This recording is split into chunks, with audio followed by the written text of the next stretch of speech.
কথায় আছে, বইয়ের মতো ভালো সঙ্গী আর দুটো নেই, এবং সেটা আমি মনে প্রাণে বিশ্বাস করি। কিন্তু হোয়াটসঅ্যাপ, ফেসবুক, ইনস্টাগ্রাম এইসবে চক্করে পড়ে কোথায় যেন বইয়ের থেকে আমরা অনেকেই ডিট্যাচ হয়ে গেছি।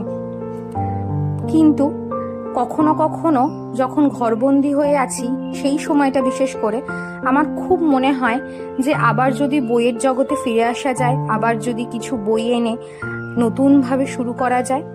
যেই না ভাবা সেই কাজ। অয়নের সাথে গিয়ে আমি পুরনো বইয়ের দোকান থেকে বেশ কিছু বই কিনে নিয়ে এসেছি। যেহেতু এখন আমার ঘরবন্দি সময় কাটছে, একটুও ভালো লাগছিল না, বিশ্বাস করুন। তো সেই জন্য ভাবলাম এটাই একমাত্র ভালো সময় আবার বইকে নতুন করে পাওয়ার।